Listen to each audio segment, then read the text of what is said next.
The Screwtape Letters by C.S. Lewis, a fantastic investigation of the nature of evil and good, human frailty, and the power of God.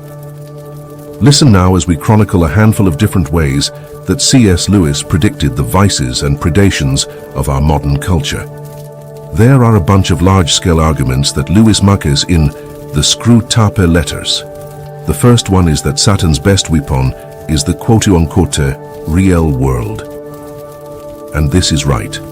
I mean, if you talk to people who are secular, they'll always say that the spiritual world, God, is unreal. The real world is the material world. And then, when you ask them about what's important to them, they'll talk about their feelings, which of course are inherently unreal in the same way the spiritual world is unreal. This is a point that Lewis makes. The definition of real is capacious and changing on a regular basis from secularists. So Lewis believes that man's draw to the divine can be rooted in reason, and that reason actually guides you towards something beyond yourself. It guides you toward the transcendent. That's an idea that I obviously agree with. I believe that the notion of free will, free choice in the universe, guides you toward the idea of there must be something beyond us, that if there's a logic to the universe that guides you to the question of who is the chief logician, who made the rules, for example. Lewis makes the same point, and then he says that the job of the secular materialist is to get you to focus on the thing, to get you to focus on the thing in itself. That's sort of the language of Bertrand Russell, famous atheist. And so Lewis says this: even if a particular train of thought can be twisted so as to end in our favor, this is a Screwtape as Screwtape. You will find that you have been strengthening in your patient the fatal habit of attending to universal issues and withdrawing his attention from the stream of immediate sense experiences. Your business is to fix his attention on the stream, teach him to call it real life, and don't let him ask what he means by real. Right, so just keep them focused on the immediate, focused on the now. There's nothing that's done that's more than the internet age, where our attention spans have been reduced to the next 15 seconds. Sitting and ruminating on life leads you to higher ideas. If you can prevent people from doing that sort of stuff, you end up with a very materialistic society. So what exactly does reality mean? Well, according to Screwtape, people ought to be taught that in all experiences which can make them happier or better, only the physical facts are real, while the spiritual elements are subjective. And in all experiences which can discourage or corrupt them, the spiritual elements are the main reality, and to ignore them is to be an escapist. Right, so the idea is that when you're thinking about death, that the only thing that is real is the death. You're not supposed to look to the spiritual element of death. Or if you look at something that makes you very happy, you're not supposed to look to the spiritual element of what makes you very happy. Just focus in on the pure materialism of the thing. And the goal is to enmesh mankind in the world, and this is something that Catholic theologians talk about a lot. The idea that the spiritual world, if you can enmesh it in reality too much, then you can bring people away from the reality of something higher. This means, for example, that you have to get people to stop thinking about death. Screwtape says, how disastrous for us is the continual remembrance of death with which war enforces. One of our best weapons, contented worldliness, is rendered useless in wartime. Not even a human can believe that he is going to live forever. The material world, then, is the chief ally of Screwtape, because people desire not to think of God. God is a distraction. God has obligations. God has duties. Screwtape says human beings hate every idea that suggests him, just as men in financial embarrassment hate the very sight of a passbook. Passbook meaning like a checkbook. So the idea is that if you're not thinking about duty, and then you're forced to think about duty, you don't like it very much. The other thing that Screwtape tries to get you to focus in on is the future at all times. If you can focus in on the future at all times, then people will be very neglectful of the present. So, says Screwtape, it's far better to make them live in the future. The future is of all things the thing least like eternity. It is the most completely temporal part of time, for the past is frozen. It no longer flows.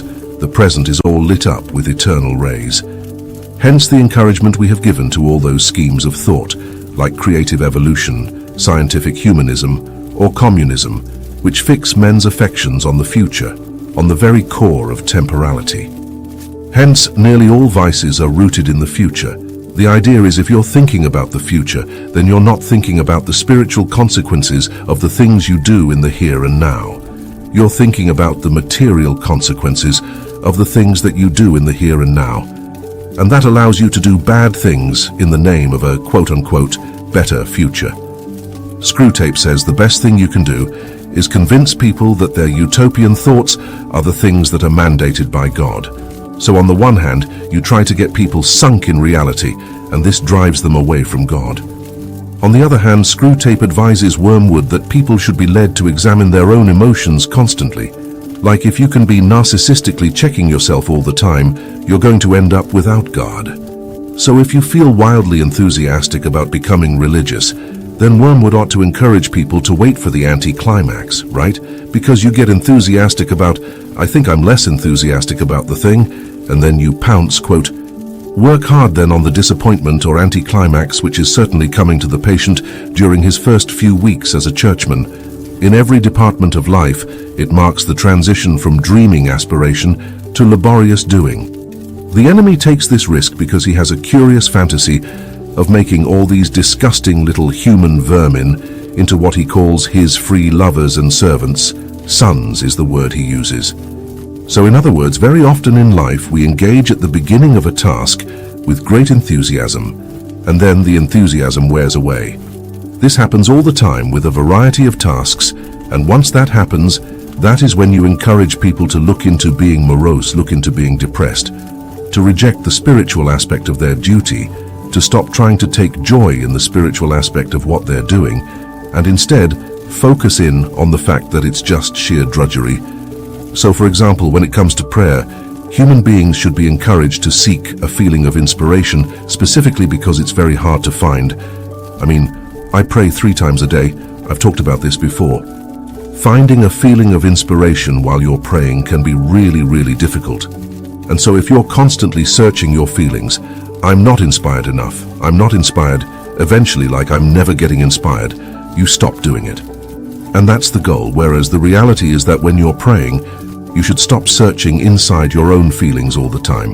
You should focus on the doing of the prayer, and then when eventually you stumble onto the feeling, it's an incredible thing. But at least you won't stop doing the thing when you lose the feeling. So you focus in on the feeling. When the feeling goes short, you stop doing the duty. If you focus in on the duty, then eventually you come to feeling is the case that Lewis is actually making. Screwtape says that the rule of thumb for leading mankind away from God is to encourage people to be unself-conscious when considering sin. It's about being unabashed, unashamed, very just out there, and blasé about your sin. But to be self-conscious and awkward when you consider acts of faith. This is modern society in a nutshell. The more you sin, the more proud you should be. You should engage in full-on festivals celebrating your sin. When it comes to going to church, you'll be shy. I don't want to be judgmental and I'll make you feel ashamed. I don't want to make you feel bad about the fact that I go to synagogue on a routine basis, and I know my yarmulke makes you feel uncomfortable as a Jew, because it might make you think that you're not being religious enough. But when it comes to my sin, man, I will tell you about my sins all day long because we can all be comfortable. We can be the boys when we're talking about our sins. Other roads to hell include depression and anxiety. Screwtape says when people are depressed, they're more likely to despair that their actions and thoughts even matter, and so they sort of sink into a malaise. This leads you to what C.S. Lewis calls grayness. If you're passionate about things, then very often you can find spirituality. But if you're gray about things, it's very hard to find spirituality. He says, the Christians describe the enemy as one without whom nothing is strong, and nothing is very strong enough to steal away a man's best years, not in sweet sins, but in a dreary flickering of the mind over it knows not what, and knows not why, in the gratification of curiosity so feeble that man is only half aware of them. It does not matter how small the sins are, provided that their cumulative effect is to edge the man away from the light and out into the nothing. Is this a great description of the internet age or what? You spend all day on social media, consuming your time with absolute stupidities. You don't feel anything good about it. It just feels like, and then, when you go outside in the sun, you still feel unenthusiastic. The goal of modern society is almost solely, apparently, to do the work of wormwood here. The point that Lewis makes is that you're able to get at people through art, through popular culture. He says, "We've engineered a great increase in the license which society allows to the representation of the apparent nude in art and its exhibition on the stage of the bathing beach." It's all fake, of course. The figures in the popular art are falsely drawn. The real women in bathing suits or tights are actually pinched in and propped up to make them appear firmer and more slender and more boyish than nature allows a full-grown woman to be.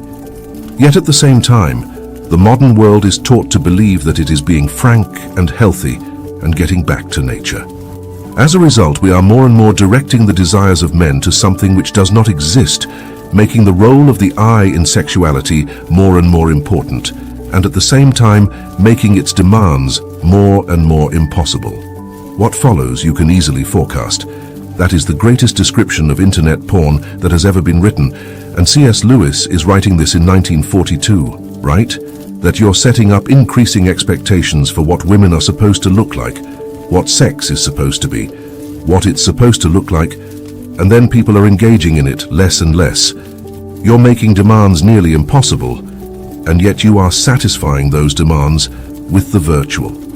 And that again, C.S. Lewis, a man ahead of his time, because here's the thing, sin is always the same. This is the thing that people always say about the Bible, and it's so stupid. They'll say, "Oh, the Bible, it's archaic. The Bible's talking about things that have changed." You know what has never changed? Human nature. C.S. Lewis could have written this 4,000 years ago. It would not have mattered. Human nature does not change. Human nature is the same as it was thousands of years ago. The only thing that has changed is that we believe that we have been able to overcome human nature, which of course is extraordinary arrogance and silliness. It turns out that all of the systems that we built to hem in human nature, all the systems that we built in order to channel human nature to its best available pursuits, we've exploded all of those in the belief that we have created a new human already. Now, there are a lot of ideologies that say that you can create a new human. Marxism says you can create a new human, change the economic conditions, change the man. Secular humanism says the same thing, that if you just get rid of God, then magically a new human being will flourish. Religion says no. Human beings are exactly the same as they were when Adam ate the apple with Eve in the garden. We're exactly the same, and nothing has changed. The only thing that has changed is that we've built institutions and systems in order to channel us toward our better selves. And when you blow up all those institutions, what you end up with is something very, very bad, which is precisely what has happened. Screwtape also talks about how human relationships can undermine faith as well, because human beings have a really tough time living with each other. And so most sin is not between man and God. Most sin is between man and man. When he talks about the relations in marriage, for example, Lewis is right on the money. He says, "In civilized life, domestic hatred usually expresses itself by saying things which would appear quite harmless on paper. The words are not offensive, but in such a voice or at such a moment that they're not far short of a blow in the face. Your patient must demand that all his own utterances are to be taken at face value and judged simply on the actual words, while at the same time judging all his mother's utterances with the fullest and most oversensitive interpretation of the tone, the context, and the suspected intention. This is true in virtually all human relationships, right? You say something and you say it in kind of a nasty way, and then when somebody gets offended, you're like, "Hey, what did I say? What did I do? Did I say no? I just lit, and I'll read back the words that I said." It's like, well, no, the tone mattered an awful lot right there. By the way, this is one of the reasons why, just a piece of Shapiro advice here, try to have as many conversations via voice as you can, and not via text. Text is open to misinterpretation. Voice really is not. But we do have a double standard. We insist that everybody interpret us in the best light, and then we interpret everybody else in the worst possible light. And then his descriptions of men and women are also extraordinarily accurate. This is one of my favorite sections of the book. He says, "A woman means by unselfishness chiefly taking trouble for others. A man means not giving trouble to others, As a result, a woman who is quite far gone in the enemy's service will make a nuisance of herself on a larger scale than any man, except those whom our Father has dominated completely. And conversely, a man will live long in the enemy's camp before he undertakes as much spontaneous work to please others as a quite ordinary woman may do every day. In other words, women tend to be very helpful, and if Satan can get a hold of them, then intrusive and invasive. And men tend to be very blasé, which means that they allow people their space, but also if Satan gets a hold of them, then they are completely disconnected from other human beings and selfish. A sensible human once said, "If people knew how much ill-feeling unselfishness occasions, it would not be so often recommended from the pulpit." And again, she's the sort of woman who lives for others. You can always tell the others by their hunted expression. Screwtape discusses with Wormwood the misinterpretation of the word love, how it has come to mean sexual desire, and the shift from marriage as a duty-based relationship to a voluntary one. He says, in humans, the enemy has gratuitously associated affection between the parties with sexual desire.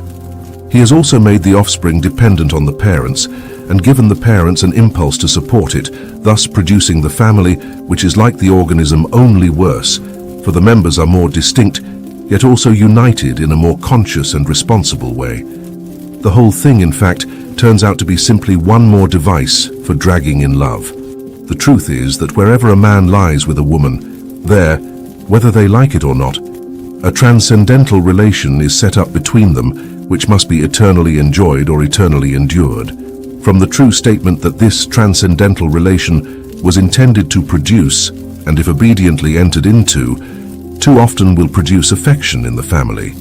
Humans can be made to infer the false belief that the blend of affection, fear, and desire, which they call being in love, is the only thing that makes marriage either happy or holy. He explains how the devil can reduce family to a subjective feeling of love, resulting in the loss of duty when love fades. This has led to the slogan, "Love is love," a definition of marriage without boundaries, which could include bigamy, polygamy, or even incest. He argues that love traditionally meant duty and familial relations, and redefining it as a subjective feeling robs marriage of its identity. Screwtape also mentions that one way to hell is to ignore the individual human beings in favor of mankind writ large, a tactic of the left to pursue a better world for everybody at the expense of the neighbors. He states, "The great thing is to direct the malice of his immediate neighbors, whom he meets every day, and to thrust his benevolence out to the remote circumference to people he doesn't know. The malice thus becomes wholly real, and the benevolence largely imagined." He talks about the human incapacity to understand the divine, highlighting that God limits his power in our lives to allow free will. This creates a gap between humans and the divine, leading to misconceptions about God. He notes, one of the big questions that you're supposed to not ask is really the nature of God, because you're not really able to comprehend God. Finally, Screwtape discusses the notion of complete human autonomy apart from God as ridiculous. He points out the modern resistance to chastity stems from men's belief that they own their bodies. He says, those vast and perilous estates pulsating with the energy that made the world, in which they find themselves without their consent, and from which they are ejected at the pleasure of another. The notion of complete bodily autonomy may be true from other human beings, but it is not true in terms of godly duty.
Screwtape.